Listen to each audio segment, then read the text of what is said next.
Agora aqui no nosso ViaCast, a partir de agora começando o episódio número 3 e hoje recebendo aqui no nosso programa uma pessoa muito especial, médico, doutor, cidadão de bem em Campo Grande, Mato Grosso do Sul, vereador e também secretário municipal de saúde. Um cara que representa a nossa população hoje e vai bater um papo com a gente contando boas histórias, algumas novidades aqui de futuro e, claro, né, a gente vai se divertir muito aqui nesse papo com meu amigo Gessé também, que tá junto comigo. Hoje eu, né, estou aqui no lugar da Karina Cat. A Karina Cat é a dona dessa cadeira, mas hoje, devido a um compromisso, ela não pôde estar aqui, mas eu estou aqui. Gessé, tudo bem com você, meu irmão? Tudo bem, meu amigo. Boa noite. É um prazer estar com você aqui. Que bom ter você também aqui. Que bom eu estar aqui, né? Não, com certeza, né? Tá representado aqui a altura da Karina aqui. A gente tinha que chamar alguém do mesmo nível, do mesmo patamar, né? Que legal. Seja bem-vindo. Muito obrigado. Você mereceu também. A gente vai receber também aqui o nosso entrevistado de hoje, Dr. Sandro Benites.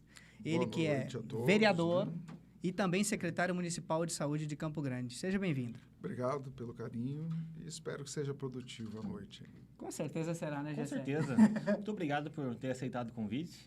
É um prazer ter você conosco aqui essa noite. Ok, obrigado. E conheci o Gessé lá na Semadura, estive ontem lá e espero que a gente tenha uma parceria longa aí. Com certeza.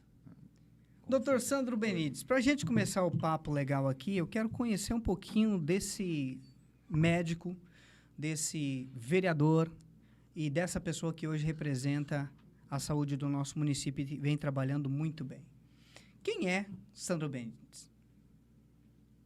Um ser humano, né, da raça Homo sapiens. Nascido aqui em Campo Grande, Mato Grosso do Sul, justamente ali onde nasceu Campo Grande, né? Entre os córregos Segredo e Prosa, na Vila Sargento Amaral. Meu pai é militar do Exército Brasileiro. Eu nasci dentro do Hospital Militar. E os avós também nascidos aqui, criados ali na Rua 13 de Maio, próximo ali ao antigo Colégio Massi. Meu pai, como todo militar da época, né, exigia muito dos filhos em relação aos estudos. Tive o privilégio de ter uma mãe dentro de casa, uma dona de casa mesmo, que fazia tarefa com a gente, né? Então, hoje em dia, por exemplo, meu filho não tem o privilégio de ter a mãe dentro de casa. Que a mãe precisa trabalhar. Né? Os tempos mudaram, o papel da mulher da sociedade mudou. E minha mãe é uma pessoa ímpar também. Depois que os filhos se formaram, ela resolveu também fazer uma faculdade, trabalhar, mas ela se dedicou intensamente à maternidade e à formação eu e minhas duas irmãs. Sempre estive por ali, naquela região do bairro Amambaí, onde eu fui criado, na Sargento Amaral, no centro da cidade, Vila Militar, estudei no Perpétuo Socorro. Né? Hoje a gente tem grupo de WhatsApp, então a gente consegue rever os amigos da época, da década de 80, 90. Fiz o segundo grau ali na Massi e, muito novo ainda, eu tive que escolher o que eu queria. Na verdade, eu não tinha a menor ideia do que ser. Eu estava com 15 anos, fazendo terceiro ano científico e tive que escolher alguma coisa. Eu falei assim, não vou passar mesmo, vou escolher medicina. Tipo assim, fez o jogo da velha e falou, esse aqui. Na verdade, eu era atleta de natação, eu nadava ali no Clube União dos Sargentos. Eu fiquei na dúvida entre educação física e veterinária. Uma dúvida tão cruel. E eu falei, quer dizer, deixa eu marcar medicina, ano que vem eu vou estar mais velho, aí quem sabe eu já defino o que eu quero na minha vida. Tem uma ideia mais clara. Não tem médico na família. Então, você não tem na verdade, ideia. Você falou assim, vou fazendo alguma coisa aqui para poder ocupar o tempo. Com a plena convicção e a certeza absoluta que não iria passar. Porque se cria um ambiente em cursinho no terceiro ano que para você passar para medicina, e na época só tinha federal, você tem que ser um semideus, inteligente, que estuda de manhã, à tarde, à noite, de madrugada, você não pode ter uma vida pessoal e não é nada disso. Né? Eu tinha essa impressão, que depois de 2 ou 3 vestibulares eu ia entrar. Então, por uma questão de destino, entrei muito novo, era o caçula da turma. Durante também o curso foi muito pesado. Pegava 2 ônibus para ir, 2 ônibus para voltar, almoçava no restaurante universitário, mas já no primeiro ano eu já tive envolvimento com o movimento estudantil. fiz questão de participar do centro acadêmico, do diretório central dos estudantes. Então, tinha uma chama com envolvimento político desde sempre. Sempre quis. E depois que entrei na residência, tive que escolher também, escolhi pediatria, minha primeira residência médica, justamente porque na clínica médica eu via muita morte, muita gente morrendo. Eu não tenho o dom de habilidade manual para ser cirurgião. E eu vi dentro da pediatria muita vida, vida em abundância, gente nascendo na maternidade, a recuperação muito rápida. Eu falei, é isso que eu quero. Eu quero lidar com vida. E não existe lugar melhor para você trabalhar, se você tem essa vocação, do que trabalhar dentro de uma maternidade. Você vê gente nascendo, você não vê gente morrendo. Que legal, né? Sim, com certeza. Né? Depois eu terminei a residência, não me senti preparado ainda para estar... E eu quis fazer mais um ano de terapia intensiva, que é lidar com pacientes graves dentro da UTI. Aí, dentro da UTI, eu saí com um ano, uma formação excepcional também. O Hospital Universitário tinha como referência em residência a pediatria, preceptores extremamente comprometidos. Então, eu tive uma formação excepcional, tanto é que eu saí de lá, prestei concurso para a Escola de Saúde do Exército e outros concursos, e todos eu tive o privilégio de entrar pela formação que a gente teve ali dentro da residência médica, onde você, de fato, é um residente, você mora dentro do hospital, de manhã à tarde, à noite, de madrugada. Foi um momento muito tenso, mas de muita aprendizagem, muito, muito. Aí um colega meu, num plantão, falou, Sandro, por que você não presta concurso para o Exército? Tem uma vaga para Campo Grande. Eu falei, tá bom. Não tinha nada interligado com a questão do seu pai, esse militar também? Surgiu esse convite daí? Não pelo contrário, nunca imaginei. Eu não tenho esse perfil de militarismo. O militar é aquela pessoa que obedece cegamente, né? Ele nunca é muito rígida, o horário. Só que a nossa disciplina na residência era tão rígida, era uma coisa assim, mas funcionava. Sim. Por exemplo, as discussões eram homéricas. Só que era uma hierarquia. Quem sentava no último lugar da cadeira? O pessoal do 5º ano, 6º ano, depois o 1º ano da residência, o 2º ano da residência, o 3º ano da residência, os preceptores mais modernos. E aí, na frente, eram os preceptores conhecedores do bem e do mal, da verdade. Deuses os semideuses e as discussões, mais o aprendizado. Nossa, discussões assim maravilhosas.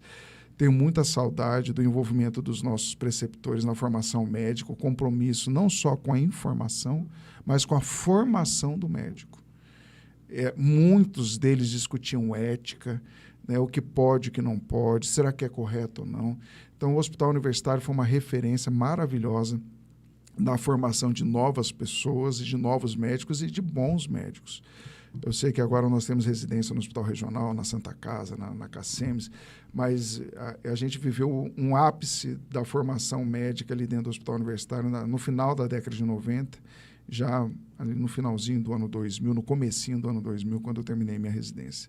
E sou muito grato aos meus mestres por tudo que eles se fizeram e se dedicaram. Quando eu cheguei no Exército, foi fácil. Pelo menos o primeiro ano, a hierarquia da residência era muito maior, e a disciplina também muito mais rígida. Então, eu tirei de letra. Mas eu percebi que a minha vocação mesmo é ser médico e não ser militar. Meu pai fala isso. Meu pai é aquele militar Caxias né? Ele falou, durão mesmo. Você nunca foi militar. Ele fala, pai, você tem razão. Né? Tanto que eu sou questionador e eu lembro que como tenente eu fui punido, como capitão eu fui punido como major, só não fui punido como coronel porque eu não cheguei a tenente-coronel, né? Senão... Mas assim, essas punições era porque você tinha um conhecimento aflorado e gostava de ter desafios diferentes? Pela base crítica, né? Eu acho que as duas coisas. A imaturidade, sempre fui o mais novo da turma. Chega uma hora que entre harmonizar e discutir é melhor você harmonizar. Eu vou dar um exemplo. Uma vez eu tentei atender um paciente numa emergência e um coronel tentou me impedir. Não, você não vai atender. Eu passei por cima. Eu aprendi que ordem absurda não... E no outro dia, numa reunião de oficiais, ainda fui questionar ele. Por que o senhor tentou impedir o atendimento? Um atendimento. Isso não é ético, isso não é correto. E o senhor foi muito... O que eu falei? Coronel, O senhor foi muito deselegante. Falou bonito aí, né? Pronto, fiquei preso um dia, detido, e ainda fui transferido no outro ano para Petrolina, Pernambuco. Nossa, tomou um gancho. Tomou um gancho ainda. Então, assim, um militar maduro, tranquilo, nunca ia tomar essa providência. Ia chamar o coronel no canto e falar: coronel, o senhor foi muito deselegante, não no meio de uma reunião de oficiais, porque você tira a autoridade da pessoa. Mas eu nem dormia à noite, porque eu não entendi por que esse cara fez isso. Aí A vontade de ajudar era maior do que... O médico estava muito mais aflorado. Muito mais aflorado que o lado militar. Então, a gente tem o médico, ele tem que ser médico e também tem essa... Para o médico não é fácil ele ser militar. O militar vai lá, obedece, pronto, cumpre o horário dele, vai embora. Não questiona. Né? Não. Mas, assim, eu sou muito grato também, porque a instituição Exército Brasileiro, assim como várias instituições seculares e milenares, estão no dia a dia do ser humano há milhares de anos. Sim. E por que funciona o Exército, a Igreja? Por quê? Porque tem hierarquia e disciplina. Você vai na Igreja Católica, você tem um Papa, o Bispo, Arcebispo, né? Não tem? De cima para baixo, né? E funciona. Não é que funciona, demora. São instituições milenares. Sim. As Forças Armadas, a mesma coisa. A construção, né? O trabalho que foi feito para que isso tivesse um respeito maior, né? E funciona. A residência médica tinha um respeito pelos preceptores, que hoje é uma geração que está se perdendo isso. Isso que eu ia perguntar para o senhor. A raça humana, ela foi formada e ela foi moldada. Pai é a autoridade, ele é o responsável pela vida dos filhos. Então, a gente tem respeito. Sim, senhor, não, senhor, vô, benção. Sempre funcionou dessa maneira. Hoje em dia não tem isso. Sempre que eu digo, estou falando de milhares de anos. Sim. Aí chega uma geração com modismo. Não pode corrigir o filho, não pode... A criança, o adolescente, fica num oceano, num universo que ela pode tudo. A gente entrando... Não cria resiliência, né? A gente entrando nessa discussão, como o senhor avalia esse novo século? Porque isso aí veio a partir dos anos 2000 para cá, que a gente começou a ter esse problema, principalmente com a desconstrução de alguns preceitos que a gente guardava muito. Por exemplo, quando a gente estudava... Princípios, né? Princípios, por exemplo. A gente estudava, a gente tinha a obrigação de chegar na escola, cantar o hino nacional na segunda-feira. Na quarta-feira você cantava o hino do Estado. Perfeito. E você tinha também o ensino religioso, algumas matérias que nos ajudavam a manter, tanto ligado à parte mais, como que eu vou dizer para você, religiosa, também a parte de respeito à nossa nação. E isso foi quebrado, né? Sim, foi desconstruído. Eu vejo isso com grande preocupação. Isso não é novo na história do ser humano, e isso não é novo como a gente pensa, como se isso nunca tivesse acontecido. Isso é cíclico. Isso aconteceu em outras gerações e impérios. Império grego aconteceu, o romano também, com Calígula, com outros, né, Nero. Chega uma hora que, durante o avançar dos anos, a pessoa está tão cômoda que a gente começa a procurar problema onde não deveria. E eu estava estudando um pouquinho sobre isso. Sempre que isso aconteceu na história da raça humana, onde alguns princípios são deixados de lado, como a gente está vendo agora. Isso precedeu a próxima geração à queda de um império. Seja o grego, o romano, o otomano, todos aconteceram da mesma maneira. A pessoa luta, mantém e chega uma hora que as coisas estão muito fáceis. Tempos fáceis geram... Perfeito. Então, você está falando de que império? Eu estou falando para vocês que, se tudo continuar do jeito que está indo, o Ocidente vai cair perante o Oriente. Vai no meio muçulmano. Os princípios, eles são totalmente família, religião, pai, pátria. Mãe, religião, pátria. E aqui, cadê isso? Mas e essa agenda? Será que vai ter tanta força assim? Porque hoje nós estamos vendo... Muita, infelizmente. Porque nós estamos vendo também que a gente já entrou num outro assunto aqui, que é a família acordando. O patriotismo renascendo. Nós estamos em uma fase de reconstrução de uma sociedade. A gente percebe agora, nesses últimos anos, que tá aflorando novamente isso aí. O que a gente não via mais está, porque as pessoas começaram a perceber que já não tinha mais como manter, né, as coisas no trilho. Então, a família já está indo de água para baixo. A gente... Por exemplo, consequência disso tudo, a questão da família. Eu estive no Money essa semana. Uma unidade prisional para menores de 12 até 21 anos. A imensa maioria que está lá são crianças que não têm base familiar, desconstruída. A imensa maioria não, todos. 12 a 21 anos, 70% deles, ou seja, a imensa maioria, já estão ligados a alguma facção criminosa. Ou Comando Vermelho ou PCC. Triste. É inconcebível. Então, assim, quando você tem a ausência da família, eu não estou falando que a religião isenta você. Sim. Mas você ocupa a cabeça do jovem. E não interessa qual religião. Você pode ser cristão, você pode ser evangélico, você pode ser budista, não importa. Mas é algo que sempre funcionou e o ser humano sempre entrou no trilho. Foi uma ajuda. Sim. De uma certa forma, balizou o ser humano. Né? E hoje, eu vejo com grande preocupação aquilo que a gente discutiu lá, a questão do uso e abuso de álcool e drogas na nossa sociedade, se perdeu. Hoje nós banalizamos o uso do álcool. A geração dos meus pais, por exemplo, quem que bebia? Homem adulto. E era taxado de bêbado. Sim. Exatamente. Hoje não. Hoje tem uma glamorização, um certo Glamorização, glamour, né? Exato. realmente. Perfeito. Hoje não basta você beber. Você tem que postar. beber, achar bonito, postar, fotografar, Ou curtir, seja, compartilhar, como se fosse algo inócuo. Ou seja, fazer com que as pessoas tenham vontade também de consumir aquilo como se fosse algo bom. Algo bom. Então, eu penso assim, todos nós, independente da nossa condição socioeconômica ou cultural, nós podemos ser referência para outra pessoa. Quem está ouvindo a gente aqui, você pode ser referência para o seu filho, para o seu vizinho, para o seu colega de trabalho, para o seu colega de classe. Quando você faz uma postagem que você acha que não leva a nada, do lado de uma cerveja, eu bebo. Primeiro que você está fazendo propaganda para uma multinacional multitrilionária que não paga nada. Exato. Segundo, que você pode estar influenciando uma pessoa. Sim. Ou desencadeando também uma pessoa que já está com problema Hoje, e não sabe o que fazer. O álcool é a droga mais devastadora que nós temos no país. E a porta para muitas outras também, né? É a porta de entrada para várias outras. Então, todas, né? Muito mais interessante a gente fazer uma postagem de você caminhando, tendo uma alimentação. Nossas crianças e adolescentes precisam de referência positiva. De pessoas que não bebem, não fumam e não usam droga. Mas esse é o problema, porque, primeiro, os nossos influencers e as pessoas que hoje representam tanto na música quanto em qualquer parte da arte hoje, já são todas assim. São, infelizmente. Mas por que eu vou começar a deixar de postar isso?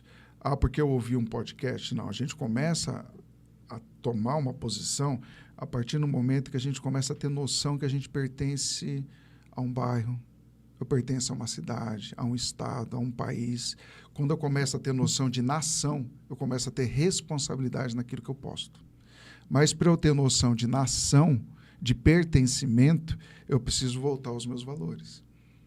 E eu não vejo essa construção, eu não consigo ver uma luz no fim do túnel.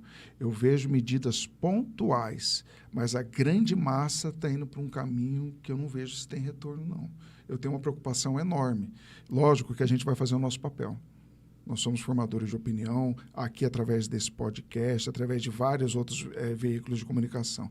Mas não vejo um quadro muito positivo nem promissor, infelizmente.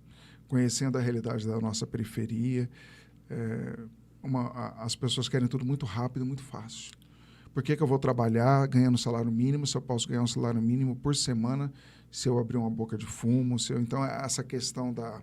Mas essa questão também ganância, tem né? uma influência também, né, com essas postagens. Porque a maioria das pessoas que postam, né, parece que eles são muito felizes, né? E que eles têm muitas coisas boas. Então, as pessoas se influenciam. E muitos se sentem assim, mas eu tenho vergonha porque eu não tenho o que essa pessoa tem. Né? Eu queria ter o que ela tem. Então, às vezes, isso também... De certa forma, dá uma alegria, dá uma emoção. Só que é ilusão. É ilusão, pura passageiro. Ilusão, é passageiro. E o preço chega. Sempre. E o boleto chega alto. É isso que muitas vezes é divulgado a parte boa.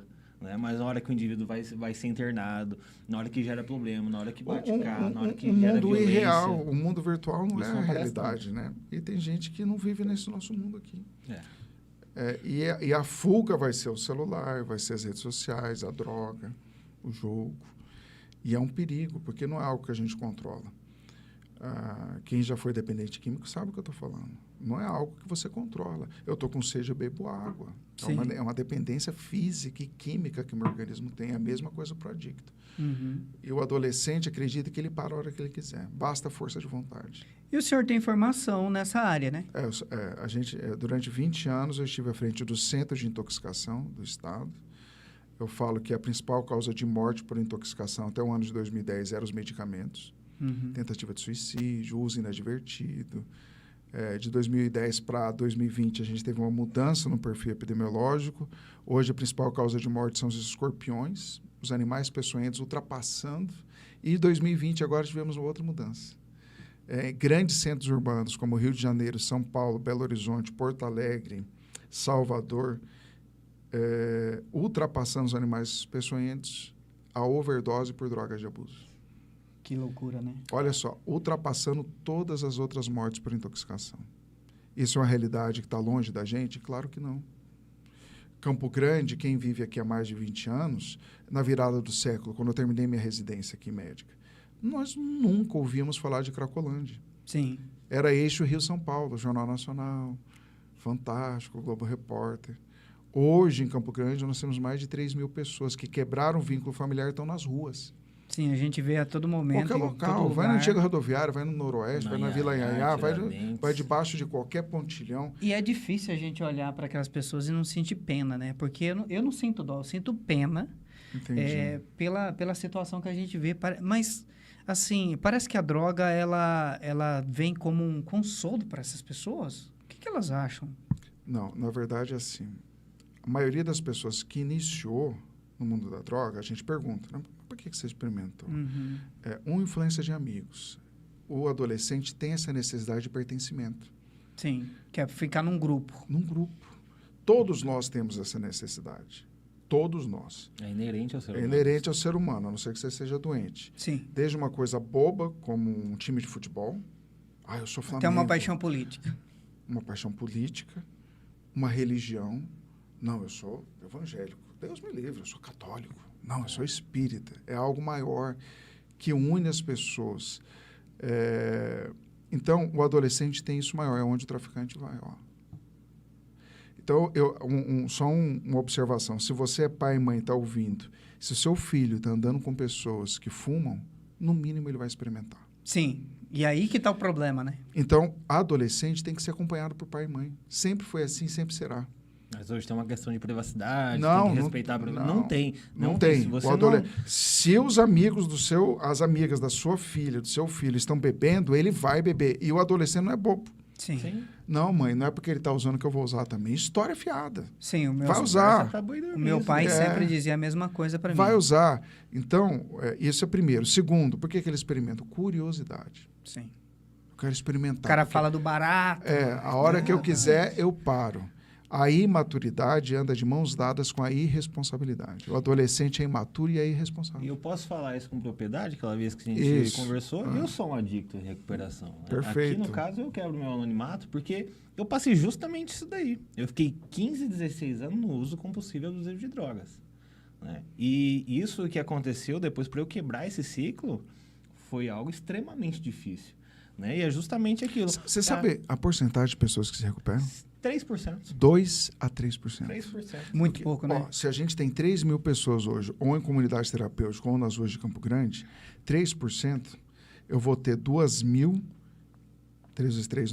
910 pessoas que vão morrer usando droga. Que não vão conseguir. Não vão conseguir. Elas não vão produzir. Vai ser um momento de choro e lamentação, porque toda a família vai para o fundo do ralo. Todo mundo. Sim.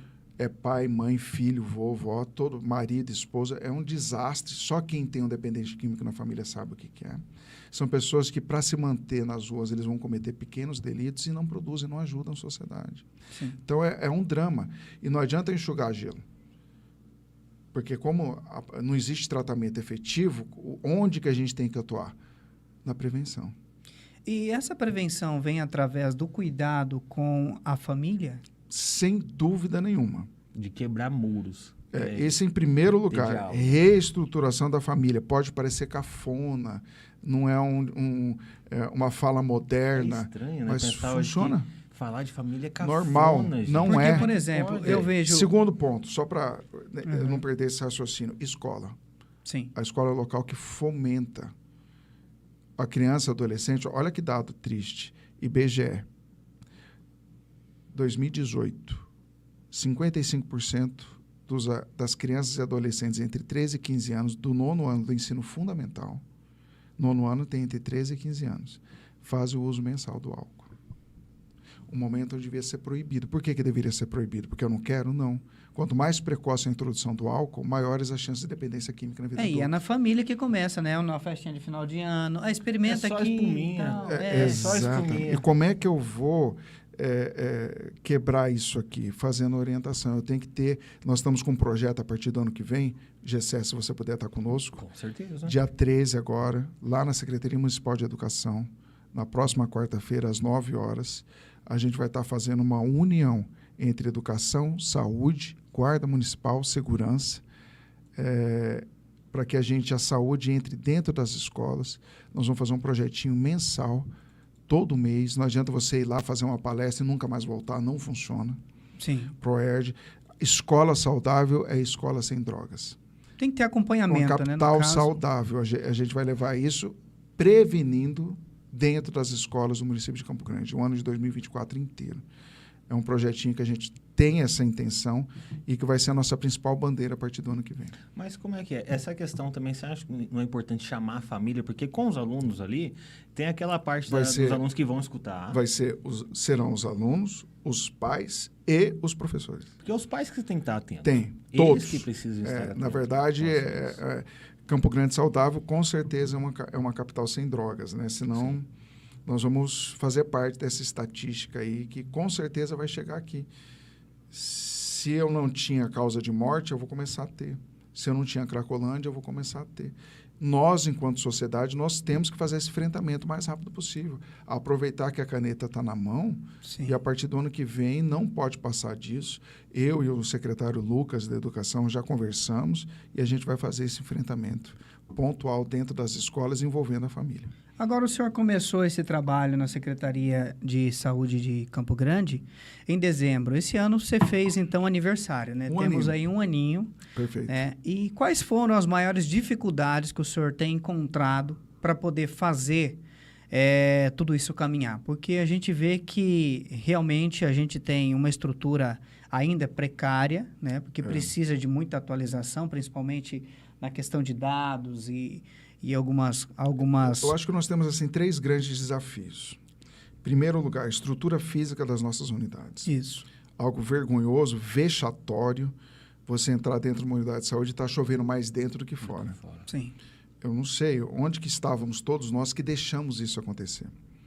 Então, como que a gente fez isso? Estamos fazendo 1 ou 2 unidades por mês com recursos próprios.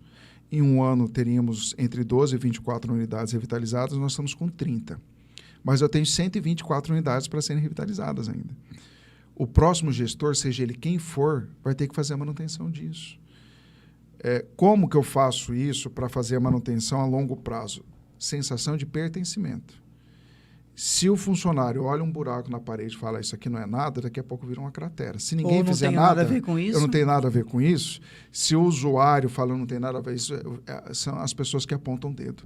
A culpa é do prefeito, a culpa é do governador, a culpa é do presidente, a culpa é do secretário, mas a pessoa, quem mais reclama é o que menos faz. Tem uma frase que eu falo que a pior frase que o ser humano pode falar é: alguém tem que fazer alguma coisa. Por que a pessoa não se coloca. Não, essa é a Esse é um grande desafio, a estrutura física, e eu consigo isso gerando a sensação de pertencimento. Segundo grande desafio, quando eu cheguei na CESAL, parecia que a gente estava no século passado. Do que eu estou falando? Os processos dentro da Prefeitura de Campo Grande são físicos. Nada burocracia total. Eu pego um processo de compra de qualquer coisa, eu tenho que ir lá, colocar debaixo do braço e ir lá na Secretaria de Compras. Protocolar. Depois, vou lá na Secretaria de Finanças. Depois, se for o caso, vou lá na Secretaria de Obras para tentar fazer alguma coisa. Ou seja, algo que atrasa totalmente Tudo. o processo. Eu passo muito mais tempo hoje fazendo assinatura do que fazendo gestão. Sim. Então, nós estamos recebendo 1.000 computadores, então esse é o segundo grande desafio. A gente voltar a entrar no século XXI. Modernizar. Modernizar. Então. Eu estava no Exército e desde o início do século, tudo lá, não existe mais processo físico. Sim. Então, é algo que nós estamos, junto com a nossa TI, nós estamos fazendo um novo processo para que isso, com isso, eu vou ter agendamento de consulta online pelo celular. Muito melhor. Recebimento, isso aí é possível, tanto que nós estamos fazendo. O próximo gestor vai encontrar uma CESAL muito mais fácil de fazer uma gestão do que quando nós assumimos. Lógico que tem todo, pós-pandemia, durante 2 anos, a saúde só se falava de Covid-19, não se falava mais nada. Sim. Então, toda a atenção foi voltada para isso. Eu tenho certeza que o secretário anterior, ele teve que escolher as lutas dele. Sim. Né? Ele não podia atirar para todos os lados. Então, inclusive uma pessoa que eu gosto muito, Zé Mauro. Nós temos aqui estrutura física, eu vou ter instrumentos de gestão novos, como o Horus, como o SIGA, e o terceiro grande desafio, o acolhimento. Eu preciso tratar melhor os nossos usuários que chegam nas nossas unidades de saúde. Uma das grandes reclamações que a gente tem, na verdade, é das pessoas que estão lá para receber e acolher e acaba... Faz toda a diferença. Mas aí eu acho que entra aquela questão, né? Eu só estou trabalhando, eu não tenho nada a ver com isso ou aquele outro. Não então... é integrado, né? Fica muito isolado, cada um no seu quadrado ali, acaba afastando a estrutura do A de pessoa precisa. não olha nos olhos. Faz toda a diferença. Humanização. Humanização. É perfeito. Eu não estou falando assim, porque hoje nós estamos longe de ter a melhor estrutura física. A CESAL realmente está bem judiada. Não adianta achar que com uma varinha de condão você vai resolver todos esses problemas. Segundo, nós estamos longe de ter a melhor estrutura financeira. Campo Grande está passando por um problema de arrecadação e financeiro muito difícil. Mas nós temos ilhas de excelência, que são alguns profissionais dentro da CESAL que vestem a camisa e que fazem a diferença. Eu, como gestor, estamos procurando colocar essas ilhas de excelência em locais estratégicos para que a gente tenha uma CESAL muito melhor, uma secretaria municipal que atende muita gente.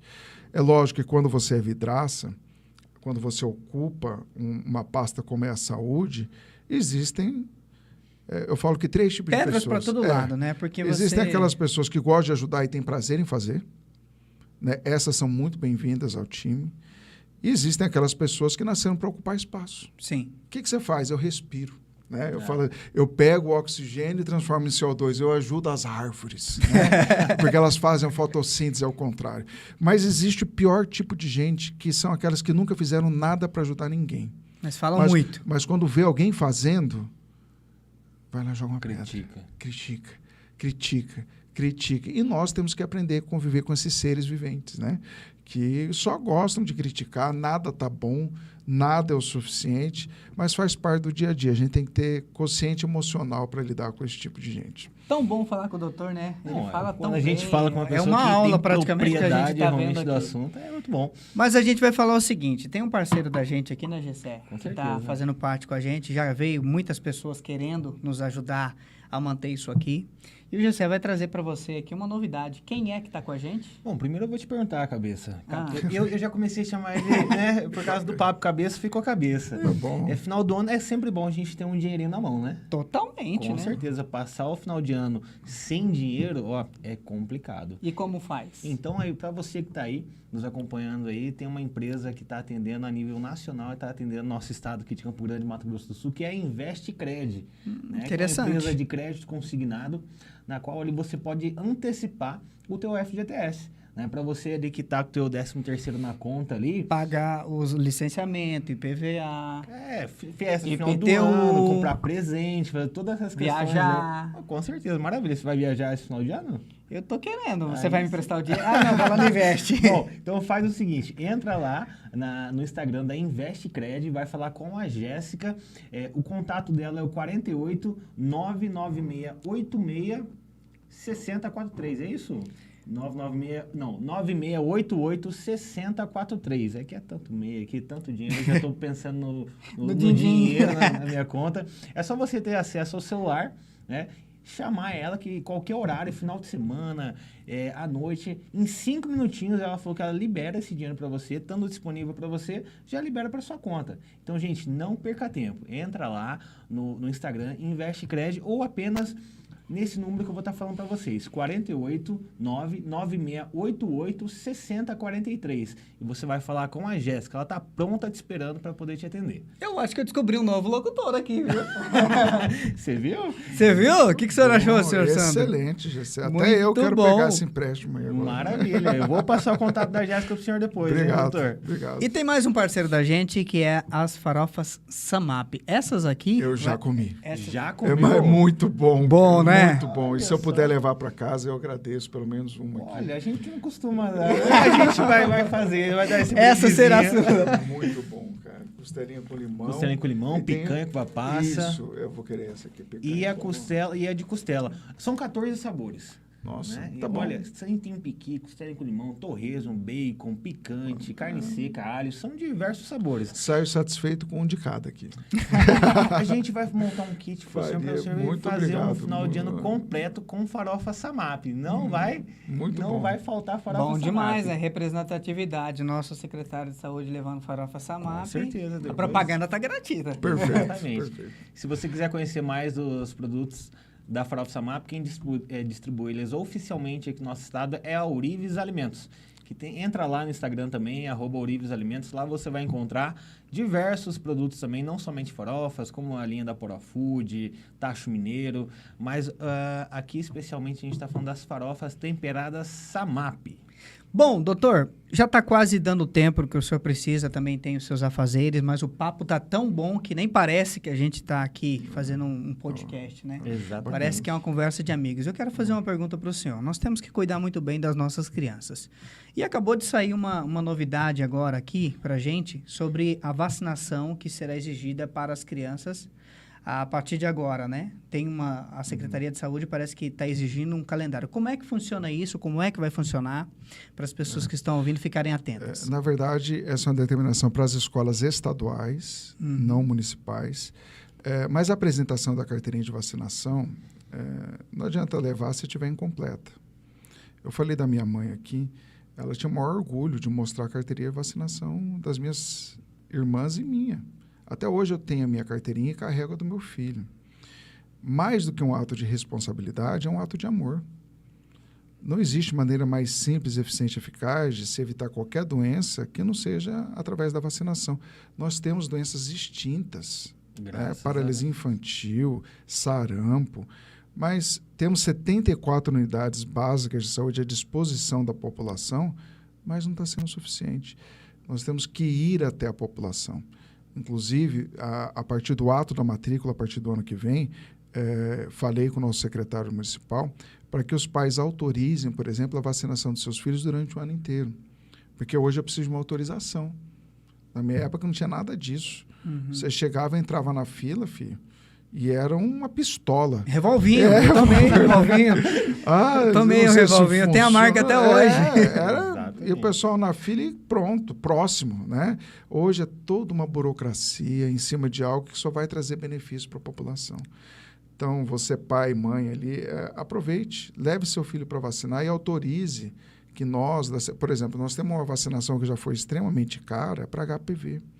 HPV hoje é a principal doença sexualmente transmissível, é a principal causa de câncer de colo de útero. As meninas entre 9 e 11 anos e os meninos também nas escolas, às vezes eu já fui em algumas escolas, a gente vacinou todo mundo, porque não tinha ninguém vacinado. São vacinas disponibilizadas gratuitamente e que vão trazer um benefício enorme para a nossa população. Sou favorável, vou estar semana que vem com o nosso secretário e vamos discutir a apresentação, não a apresentação da carteira. Se ela estiver incompleta, não serve de nada. A apresentação da carteira, como diz as minhas pacientes, em dias. Né? Em dias. Mas a gente fala em dias, né? E como é que ficou? Parece que essa questão da vacina da Covid, que mexeu muito, ativou muito a questão negacionista, Muito. infelizmente, Infelizmente, em torno desse assunto. A gente tem a questão, assim, desde 2016, o surgimento de vários grupos pseudocientíficos anti-vacina no mundo inteiro. Isso não é restrito ao Brasil. Sim. Você tem, às vezes, no primeiro mundo, Estados Unidos, muita gente que não queria vacinar e pronto. A vacina da Covid é algo muito novo. Exato. É um ponto de interrogação que eu tenho. Do que eu estou falando? Eu não sou contra. Eu fui vacinado. Meu pai, que é obeso, inicialmente a vacina para a Covid era para quem? Grupo de risco. Grupo de risco. Não era? Sim. Exato. Obeso, diabético, calvo, Fumante. pessoas, né? Fumante. De repente, estendeu-se isso para a população inteira. Fica o meu ponto de interrogação também. Eu realmente, eu peguei Covid antes da vacina, durante a vacina, após a vacina, e para mim foi da mesma maneira. Não mudou nada. Nada. Não foi nem grave, nem mais e nem menos. Então, ainda é um ponto de interrogação, apesar de ter tido muitos efeitos colaterais e muitas pessoas que pós-vacina tiveram. É normal quando toda vacina tem efeito colateral. Quando você vacina bilhões de pessoas no mundo, você vai ter apresentação também de milhares de efeitos colaterais. E a gente tem também um contraponto que é o pouco tempo de estudo e aprovação Também, dessa vacina para poder fazer ela. É um ponto de interrogação, mas assim, se você faz parte do grupo de risco, como meu pai fez, eu incentivei que ele fosse vacinado. Sim. Lógico. A prevenção, né?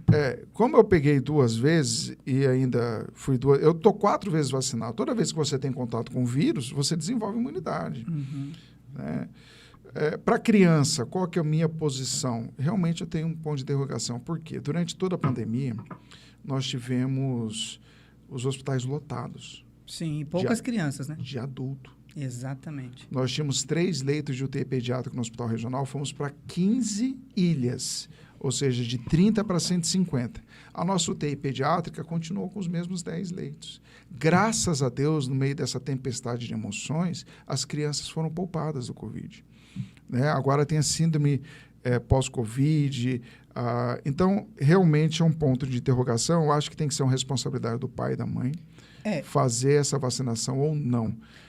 Por exemplo, nós tivemos uma outra pandemia mundial? Tivemos, na virada do século passado, pós Primeira Guerra Mundial, né? 1918. O mundo inteiro também sofreu, milhares de pessoas morreram, não tinha vacina na época, e nós conseguimos, através da imunidade de rebanho, pagou-se um alto preço, porque muitas pessoas morreram, Muitas pessoas. e pronto, a página virada.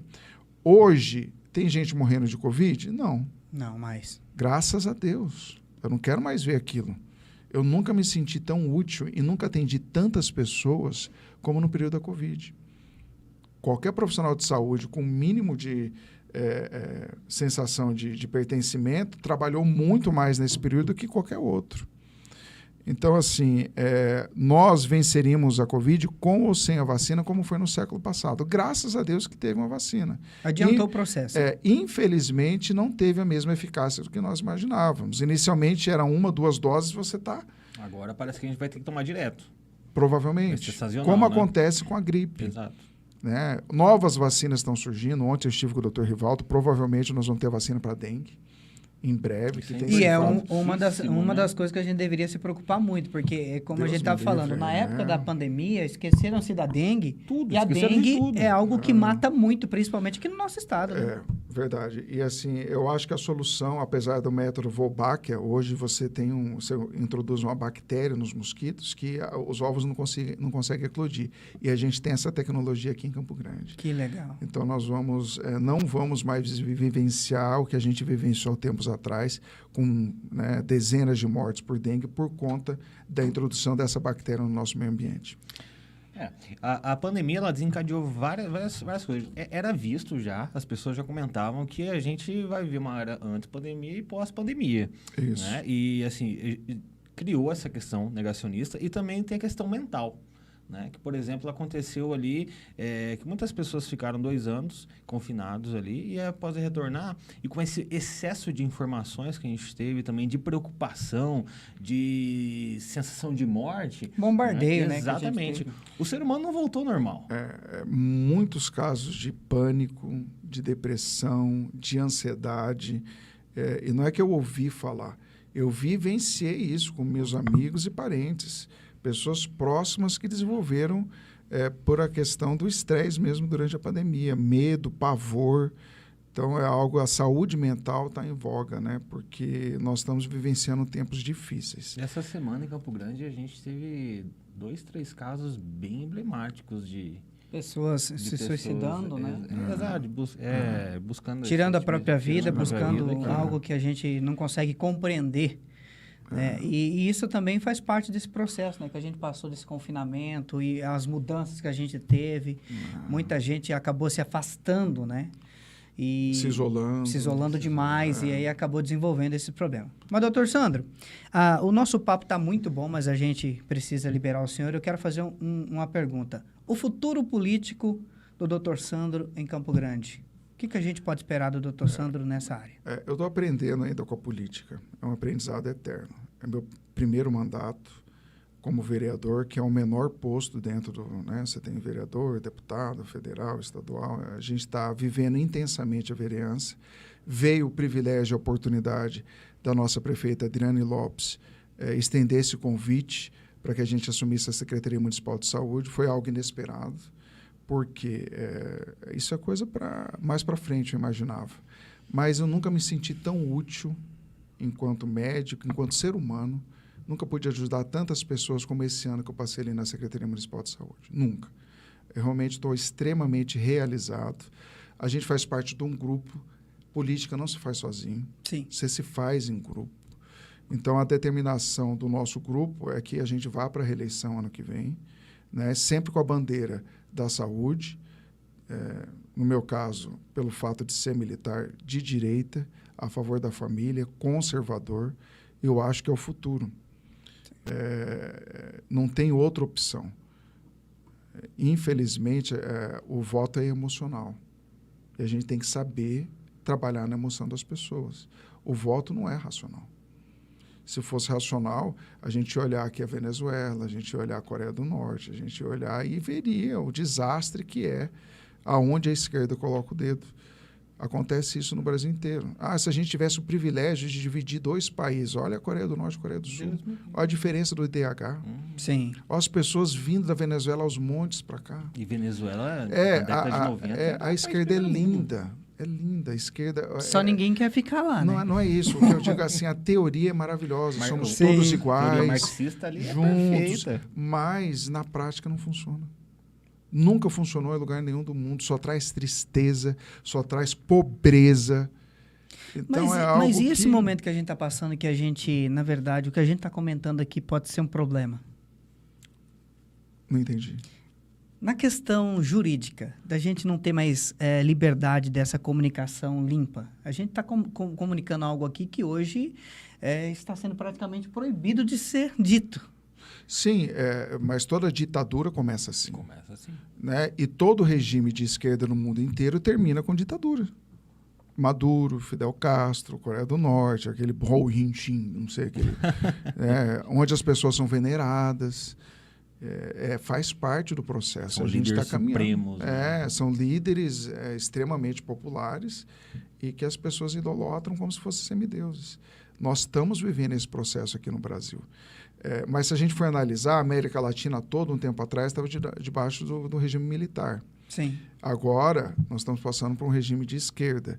Alguns estão conseguindo sair disso, né? Mas eles dividem o país, eles e nós. Né? Então, é uma coisa bem... Jogam pesado. A direita tem que se fortalecer e jogar no mesmo nível. Né? Mas o problema é que a direita com essa... Ela tem uma dificuldade de se unir. Nós temos uma dificuldade de se igualar certas coisas. Não podemos. Nós temos que utilizar todos os métodos éticos e científicos ao nosso alcance para que a gente possa permanecer como resistência. Eu acho que assim, a esquerda ela não tem ética, né? Então assim, se uma pessoa está me passando para trás, mas a gente tem o mesmo objetivo ideológico, eu vou fingir de conta que eu não vejo, mas a gente se ama. A pessoa de direita não. A gente tem que jogar o jogo e saber que o jogo é bruto, pesado e com Injusto, todas as armas. Injusto. A vida não é justa. Exatamente. Né? A vida Nunca não adianta foi você justo. acordar e olhar para o céu e falar, eu queria o céu cor-de-rosa. Não vai ficar. Ele é azul e pronto, acabou. Justo. Então, assim, nos unirmos em termos de uma... Nós vamos ter uma disputa ano que vem aqui. A prefeita Adriane Lopes, apoiada pela direita, costurado todo esse movimento pela nossa senadora Tereza Cristina. Eu acredito que o PL deve ficar também, junto com a prefeita, e fazer uma grande frente de enfrentamento aos demais partidos que virão. O senhor continua no Patriota? O Patriota acabou. Ele se uniu ao PTB e agora Se uniu, então. o nome, e eu tenho 30 dias para tomar uma... Mas tudo que vai ser feito em grupo. Nós temos um líder, que é o Lídio Lopes, que é uma pessoa que eu confio, que me chamou para estar no partido, junto com a nossa prefeita, Adriane Lopes, e nós vamos, em conjunto, tomar a decisão para que partido que a gente vai. Parabéns, eu adorei o papo e eu só gostaria que o senhor me fizesse, depois desse bate-papo aqui, uma reflexão de um momento que você gostaria hoje de relembrar e falar assim, esse valeu a pena. Um momento, deixa eu ver, esse ano,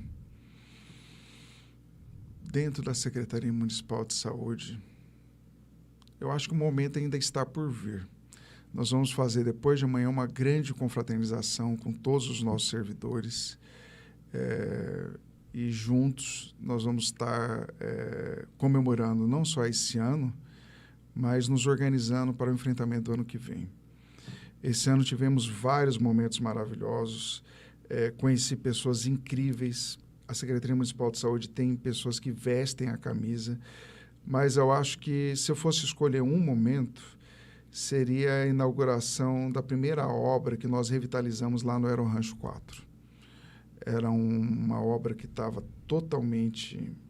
condenada, assim como ali no Jockey Club, tinha sido condenado, teríamos que derrubar e construir de novo, e quando você chega lá, você vê a possibilidade de entrar dentro de uma unidade de saúde e ter o orgulho de falar, poxa, se eu analisar o piso, a parede, o teto, é possível você oferecer para a população, para os nossos usuários e para os nossos profissionais, um local de qualidade. A gente pode achar que aqui... Vocês já precisaram entrar no hospital público? Sim, nós só usamos o hospital público.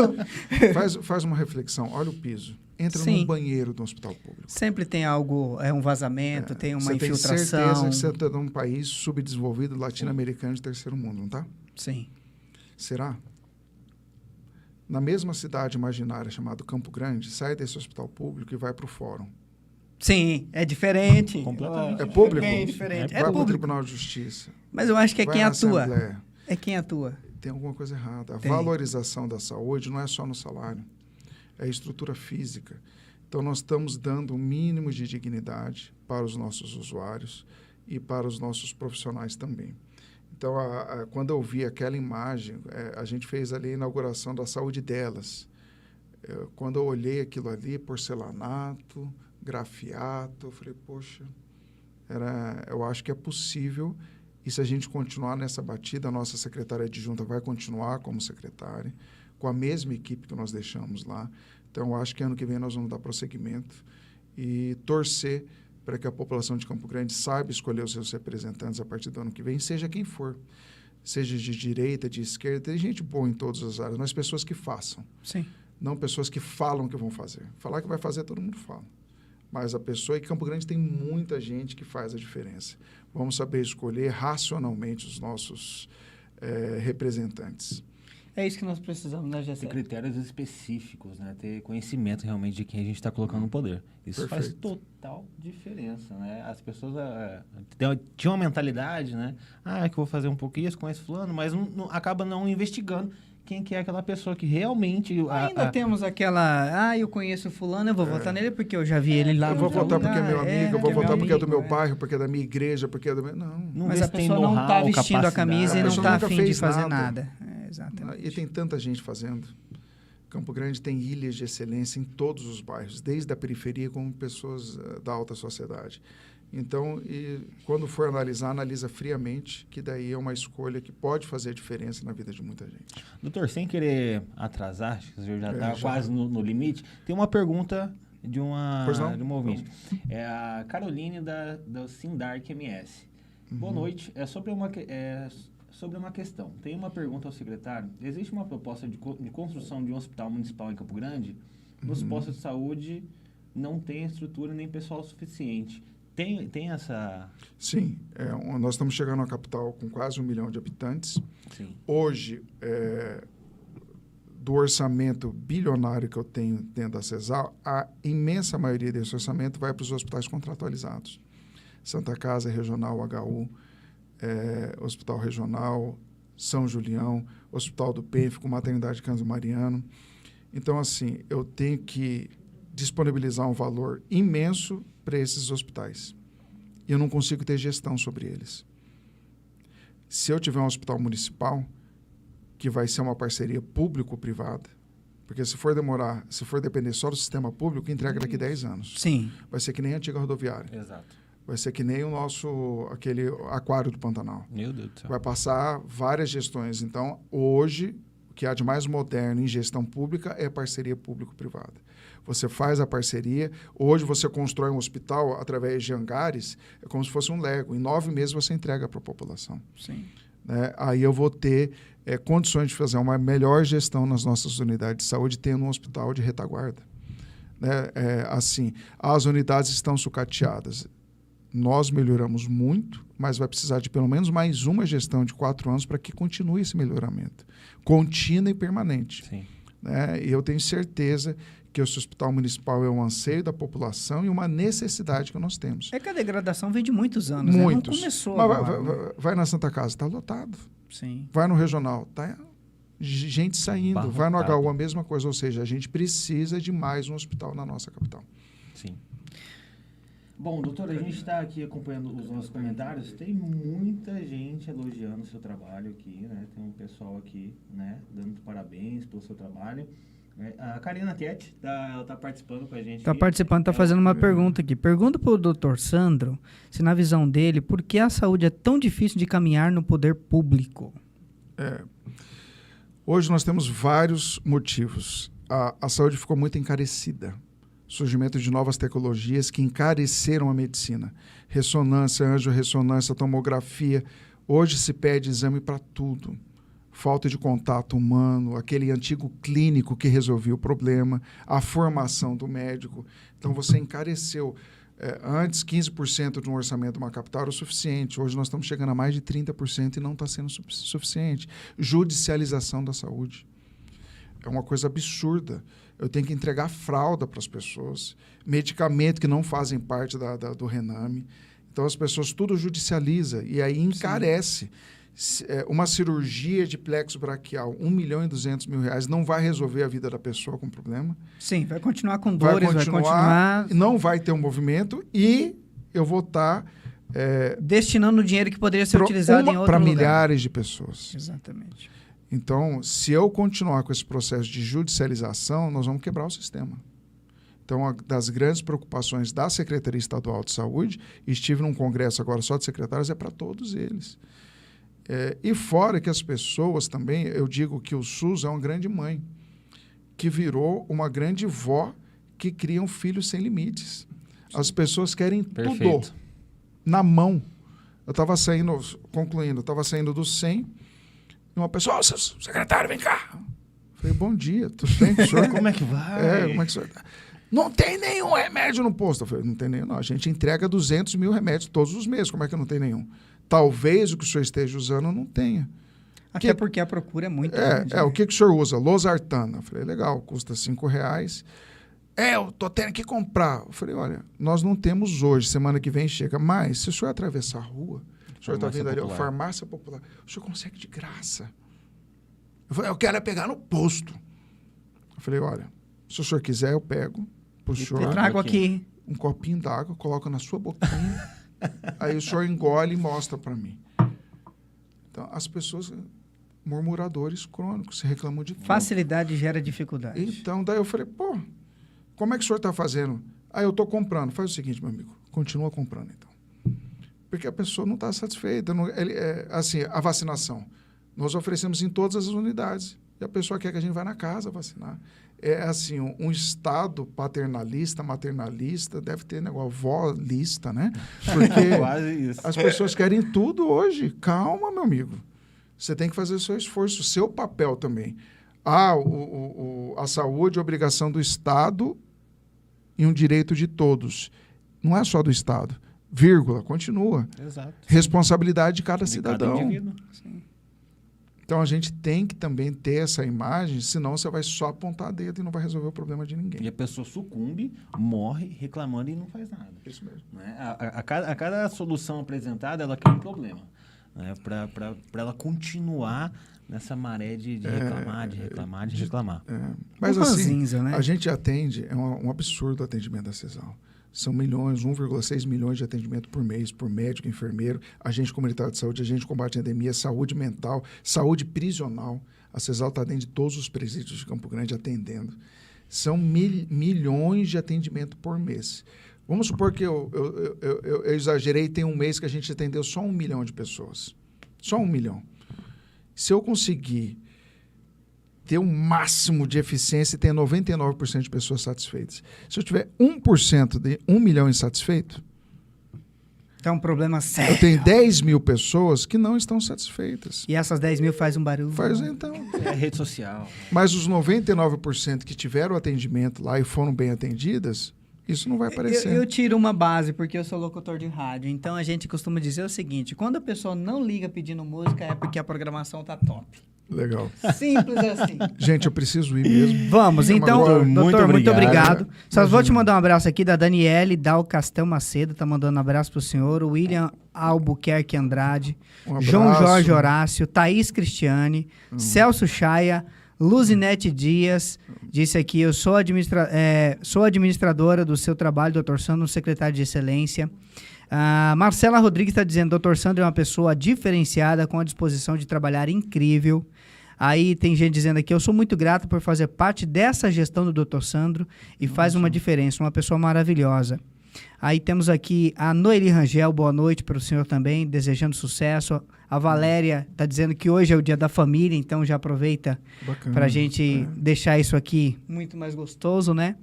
E tem uma galera aqui, é muita gente participando, eu fiquei muito feliz de fazer parte também desse projeto e receber o senhor. E esperamos que o senhor, quando se sentir à vontade, pode voltar Vamos aqui voltar com outros para a assuntos. gente bater papo sobre vários Eu assuntos. queria agradecer o carinho de vocês não nos conhecemos, estamos nos conhecendo um pouquinho mais hoje. Deixar o convite aí para o dia 13. Com certeza. E um grande abraço a todos os funcionários da CESAL, que eu tive o privilégio de conhecer e fazer essa caminhada. Uma honra poder estar com eles. Pessoas realmente, assim, de uma capacidade incrível. Eu digo que como gestor, você não precisa ser bom. Você só precisa colocar as pessoas excelentes nos lugares certos, que a coisa anda. E a gente tem o que há de melhor ali na CESAL, são os nossos funcionários. É isso que a gente espera. Um abraço para a CESAL. Muito obrigado. Deus abençoe, gente. Tchau, gente. Valeu, Muito obrigado.